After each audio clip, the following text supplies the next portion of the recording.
Operator, give me Sebas. We've got Sebas from Illinois. Pronouns are he, him, and he is an atheist, but believes that some of the gender roles between men and women are correct. Sebas, what have you got to say tonight?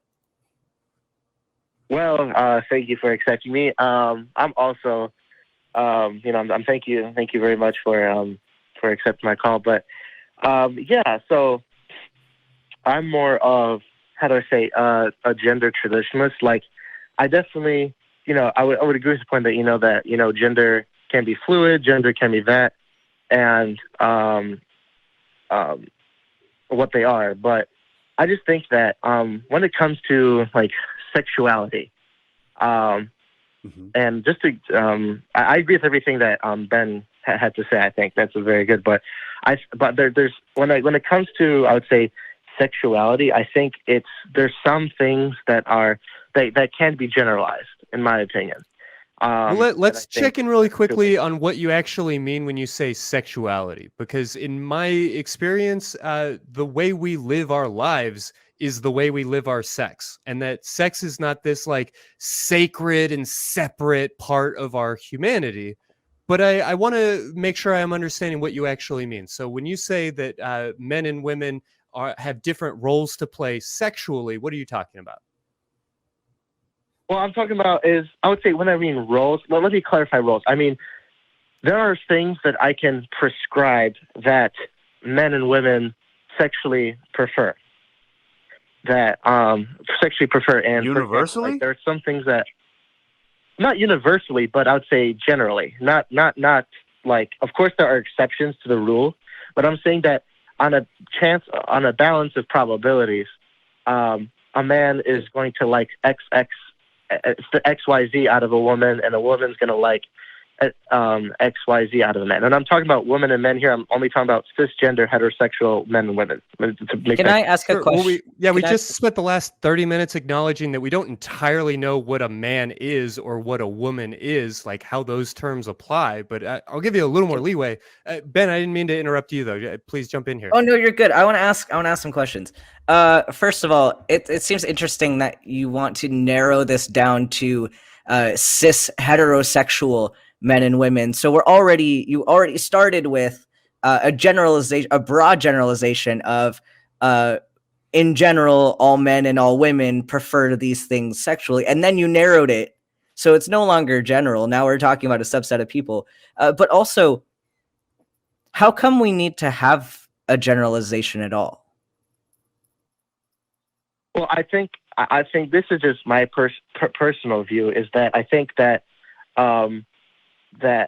when it comes to, I would say, when it comes to like sexual wants of what men and my definition here, men want. I think that people think that men don't want this thing and women don't want this, and that we're all individuals. Well, I would say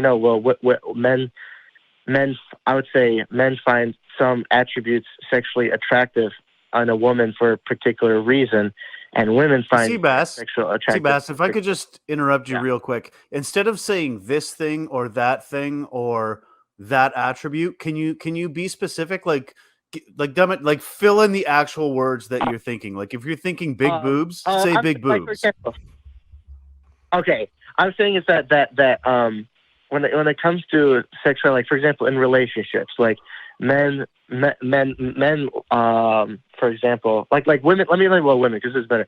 Women like a man who's usually taller than them, handsome than them, usually makes more money from them, and that sexually arouses them as a man. Like they're not going to like, for example, a man who is, let's say, shorter than them or overweight or financially kind of broke. They like. I do appreciate you being specific. I'm going to interrupt you here just because I feel like we've got the picture. Anybody who's watched a show on the CW in the last 10 years probably heard this list before. And I just have to point out the silliness of it. We can talk about like the why or the, why should we be doing this? Or like, is it useful to be putting pressure on these things?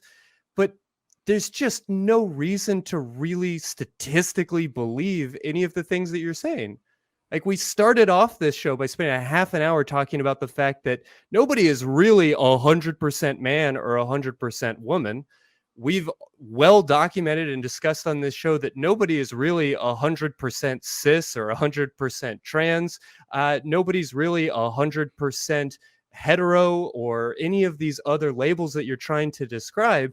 So what you eventually have is there are some people that like some things and other people that don't like those things as much. And it stops being useful a very long time ago from a statistical standpoint, and very quickly starts to become prescriptive. It very quickly starts to become, well, you should do this because men are like that. You should do this because this is how women are supposed to be. And not only is it not accurate in the experience of many, many, many, many, many people, but I just don't understand the function of it. Like, you sitting here and saying women like guys who have a lot of money, what benefit does that philosophy have for you or anybody listening or really anybody on the planet? Well, no. My thing is that, let's say in general, I'm just saying is that there are I think there's some things that I would just say maybe from a personal standpoint, as I realize is that so is it in general or is it personal? Do you understand what I mean about the statistical value of these statements? Well, because if we're zooming out and then zooming in and then going back and forth, like, within group differences are going to be greater than without group differences. I can say in general, people like Marvel movies, but that doesn't tell me anything about what it's going to be like to date that person or have sex with that person or any of the things that we're interested in talking about on this show. You're twisting yourself up into knots trying to figure out a way to describe and order the universe. And I can understand the impulse, but I just don't see you doing it in any sort of useful way. I'll back off here, guys. Am I off base here? Am I missing something in Sebas' argument? Ben, you go first. I have a few things up my sleeve, but Ben, you go first. Yeah, I think Christy hit it pretty well. It's just, it seems funny to me, people's desire to make generalized statements about people. I don't see the utility of it. I really don't. I mean, I get that we have a human need to see patterns, but it's a crutch for your brain. Your brain likes patterns because it's difficult to accept that patterns aren't reality. It's a way for our brains to easily grasp concepts, but it's not useful and can be harmful.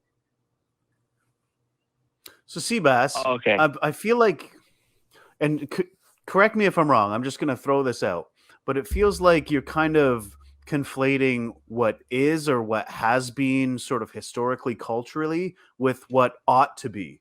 So like the man as the provider or the man as the defender of the family. And do you think that there's any real utility in that? Like, can you give me a reason why a woman should want to date a tall man?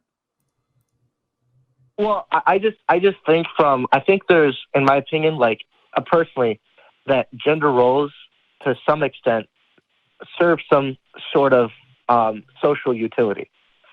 In my opinion. What would that be? Of course, I'm going to jump in and say that I appreciate that you have your opinion and that you personally believe this, and that's whatever it is. That doesn't apply to the other billions of us on this planet, and I would really encourage you to evaluate your philosophy, because I just don't know what use it's going to have, and I can demonstrate over and over and over again the remarkable harm that the philosophies that you're espousing, without any grounded basis for saying them, because this is just your belief and just your personal belief. Okay, so you personally chose this belief. You personally chose to believe in a world in which women are supposed to be this and men are supposed to be that. And you are going to be disappointed by every single man and every single woman that you meet that doesn't meet those criteria. And for what? For why? what possible pressure would you, why would you want to put that pressure on yourself to be tall or rich or whatever silly other thing, to put that pressure on women to be whatever it is that they're supposed to be? I want you to know that, Sebas, if this is your personal belief, then fine. You can believe whatever you want, but you're choosing to believe this, and I can't think of one good goddamn reason why. Well, I think, in my opinion, is that men shouldn't be like this, or men shouldn't be particular like that. Of course, I think, in my opinion, that I'm sorry, I'm just not interested anymore in your opinion on what people should be. I'm gonna give you just a few more seconds to say what you want to say, and then I think we're gonna move on to the next call. Oh well, I appreciate that you feel that. My saying is that I agree with you to some extent to what you're saying, that maybe to some extent that I might be prescriptive to some extent, but I'm just saying is that maybe there should be like some discussion between, like, for example, in relationships, when it comes to relationships, there should be discussions of what the roles should be between two people, and then there shouldn't be like no roles, essentially. Is two what I'm saying. Two people, sure. Two genders, nah. But yeah. Nah. I mean, relationships don't there. even need two people. There are so many things that I want you to re-examine. You started off by saying the world is this way, and then you started to say, well, I believe that the world is this way, and then you started to say, well, I believe that the world should be this way, and I just don't understand why. So I appreciate your time. I appreciate your call. I would beg you to keep watching, to keep reading, and to watch this clip as many times as you need to hear yourself go from way out here to smaller and smaller and smaller and less accurate.